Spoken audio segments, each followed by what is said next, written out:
India पे कन्हैया कुमार चुनौती है मनोज तिवारी के लिए, आपको लगता है? कभी भी कन्हैया कुमार चुनाव नहीं हो सकते हैं मनोज तिवारी के लिए। मनोज तिवारी पिछली बार 3,90,000 वोट से जीते थे और उसके पहले जो है उन्होंने शीला दीक्षित को हराया है वहाँ पे। मनोज तिवारी 14,500 करोड़ का काम अपने संसदीय क्षेत्र में किए हैं, 14,500 करोड़ का। और पूरे दिल्ली में जो 7 सांसद थे उसमें सबसे ज़्यादा पब्लिक से मिलने वाले मनोज तिवारी, ये बात सत्य है। इस सबसे ज़्यादा और बीजेपी के जो 8 विधायक हैं जो दिल्ली में जीते हुए हैं उसमें 6 विधायक, 3 विधायक इनके संसदीय क्षेत्र के हैं और 3 विधायक जो वो रोड बनाए हैं, 6 लेन रोड है, ऊपर जो है हाईवे गुजर रहा है और मेट्रो गुजर रहा है, उसके बगल के 3 विधायक हैं। मतलब कि 6 विधायक जो है इनके इन्फ्लुएंस में होके जीते हैं। तो मनोज तिवारी जो है वो इस बार 4.5 से 5 लाख वोटों से जीतेंगे जरूर, क्योंकि संदीप दीक्षित खुद ही जो है नहीं चाहते हैं कि कन्हैया कुमार जीते, कांग्रेस खुद ही नहीं चाहता है कि कन्हैया कुमार जीते, और यहाँ तक कि राहुल गांधी भी नहीं चाहते हैं कन्हैया कुमार जीते।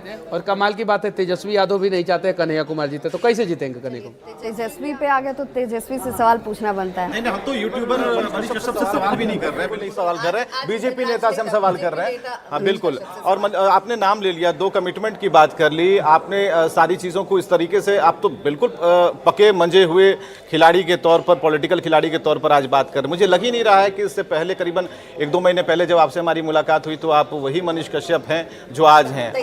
आज त्रिपुरारी कुमार तिवारी हमारे साथ बैठे हैं, ये कहना सही रहेगा ना? हाँ, मेरे दादाजी ने नाम रखा और त्रिपुरारी तो भगवान शिव का नाम है, तो ये बहुत अच्छी बात है। इसको लेकर आगे चलना है, अब यही नाम, दोनों नाम चलेगा आगे। मनीष मतलब मन का ईश्वर, अपने मन का सुनता है। और मन की सुनते हैं। हाँ, रोजगार या राष्ट्रवाद? रोजगार और राष्ट्रवाद दोनों। राष्ट्रवाद है तो रोजगार आएगा ही आएगा, एकदम 100% आएगा। और रोजगार जो है राष्ट्रवादी लोग ही देते हैं, तो रोजगार और राष्ट्रवाद दोनों चलेगा। भूखे पेट भजन कब तक होगा? अब भूखे पेट क्यों, मतलब कि कौन भूखा है आप बताइए? नहीं तो आप सिलेंडर पर कुछ नहीं बोल रहे हैं, कैसे महंगाई पर कुछ नहीं कहाँ, मतलब कि आप जो नहीं आप कंपेयर कीजिए। देखिए इलॉजिकली बातें नहीं होना चाहिए, लॉजिकली बातें होना चाहिए। विपक्ष जो है इलॉजिकली बातें करता है। आप कंपेयर कीजिए 2004 से 2014 के वो 10 साल का पीरियड और फिर 2014 से 2024 का वो 10 साल का पीरियड। जब ये 10 साल का और 10 साल का पीरियड जब कंपेयर करेंगे, आप जैसे कांग्रेसी लोग क्या करते हैं कि 2014 का गैस का प्राइस दिखाते हैं और 2024 का, आप वैसे मत दिखाइए। आप 2004 के गैस का प्राइस दिखाइए, फिर 2014, ये 10 साल जो है मनमोहन सिंह का कार्यकाल हो जाएगा, और फिर 2014 से 2024 ये 10 साल जो है मोदी जी के कार्यकाल हो जाएगा। तो परसेंटेज ऑफ इंक्रीमेंट जो है प्राइस का जो है आपको पता चलेगा मनमोहन सिंह के कार्यकाल में ज्यादा हुआ था।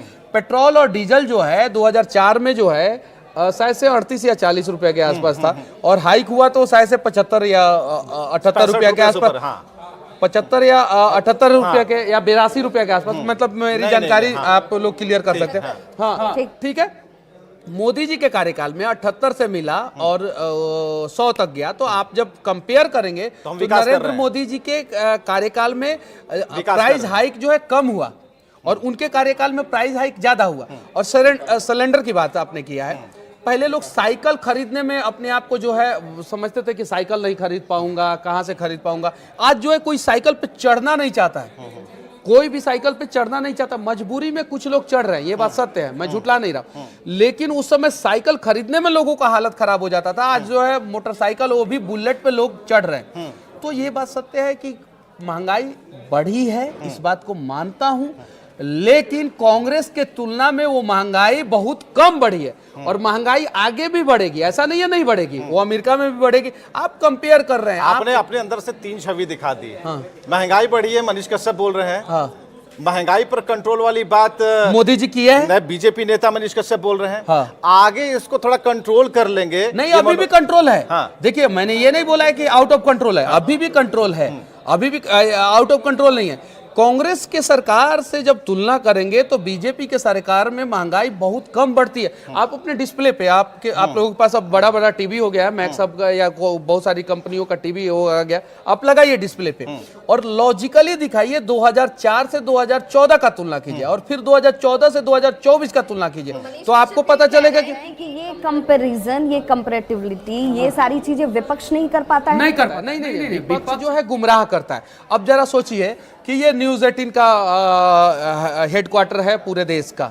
यहाँ पे ऊपर जो है, नीचे जो है बहुत बड़ा ऑफिस है। और कल को कोई बांग्लादेशी या रोहिंग्या आके कहे कि इसमें से आधा हमें दे दो, आप बताइए, वही कांग्रेस के जो है प्रधानमंत्री प्रधानमंत्री कहा करते थे कि पहले आधा हक जो है इनका है, उनका है, फलाना है का है, ठिकाना का है, ऐसे है वैसे है। वहीं आज जाके देखिए जो है पाकिस्तान का हालत खराब हो गया है, क्योंकि नरेंद्र मोदी जी ने जो कश्मीर के थ्रू जो भी फंडिंग होता था पाकिस्तान को जाता था उसको ब्लॉक कर दिया पूरा।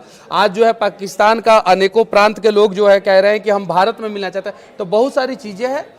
दुनिया का सबसे बड़ा एजेंसी जो है अमेरिका का एजेंसी, अभी कल का न्यूज़ है, एजेंसी का नाम मैं नहीं बता पा रहा हूँ, कल का न्यूज़ है, उसने बोला कि अमेरिका को जो है मोदी जी जैसे प्रधानमंत्री की सख्त आवश्यकता है। तो पूरा दुनिया मोदी का प्रशंसा कर रहा है। और विपक्ष को जो है, विपक्ष राव आपने माँ के कहने तक का इंतजार क्यों किया? माँ की बात नहीं मानती हैं क्या? का इंतजार तब क्यों किया? आप पहले भी देखिए थे तो ये फैसला आप पहले भी ले सकते थे। निर्दलीय आप चुनाव में उतर गए। उसके बाद अब आपने कहा कि माँ की बात को टाल नहीं सकता था, माँ की इच्छा थी, माँ को खुशी हासिल होगी, इसलिए मैंने बीजेपी ज्वाइन किया। देखिए मैं सच कहूँ तो मुझे भी मैंने इंटरव्यू में पहले ही कहा कि मुझे लगता था कि मुझे यहाँ से टिकट मिलेगा। मेरी बातें दूर तक नहीं पहुँची, नहीं टिकट मिला। चलिए ठीक है, टिकट किसी को मिल गया, बीजेपी ने जिसको अच्छा समझा उसको टिकट दिया। उसके बाद से मैं निर्दलीय चुनाव लड़ रहा था, तो भारतीय जनता पार्टी ने कहा कि निर्दलीय चुनाव लड़के आप करेंगे क्या वो बताइए। तो मैंने बोला ये करूंगा, ये इनकी मदद करूंगा, यहाँ ये करूंगा। तो उन्होंने बोला कि फिर ठीक है, आप हमारे साथ आइए और आप ये काम कीजिए, हम सपोर्ट कर रहे हैं, तो फिर क्या दिक्कत है। तो मैं साथ में आया और मैं अभी मुलाकात कई बार भइल, कई बार पहले भी भइल, बाद में भइल, जेल से अइला के बादो भइल, तो ये बातचीत करे के मौका ना मिल पाइल का? देखिए बातचीत करने का मौका मिला। बहुत सारी चीज़ें जो है इंटरनल बातचीत होती है, जो न्यूज़ चैनल के माध्यम से हम नहीं बोल सकते हैं। और आज मेरा पहला दिन है, तो पहले दिन है, सूली पर मत चढ़ाइए लोग। नहीं, एकदम थम के बढ़िया तरीके से जवाब आप दे रहे हैं। कहीं हमने पहले ही कहा कि आप मंजे हुए खिलाड़ी हैं, आपको पता है बाहर क्या हो रहा है। नहीं, आप लोग बना दीजिएगा। नहीं, आप अंदर हैं, ठीक है, जिसको जो बनना है बन ही जाएंगे। हमें जरा एक चीज बताइए कि 2020 में भी आपने चुनाव लड़ा था। क्या सोचा था कि यूट्यूबर से अचानक से, क्या मतलब आंकना चाह रहे थे, टटोलना चाह रहे थे, पब्लिक के को देखना चाह रहे थे, वोट कैसे करती है, क्या दिमाग में चल रहा था? और उस समय क्या हारने के बाद ये सोच लिया कि झुकेगा नहीं मनीष कश्यप? कंट्रोल नहीं। चलिए ठीक है। मुझे राजनीति बहुत अच्छा लगता है। हाँ। और राजनीति में आना चाहिए।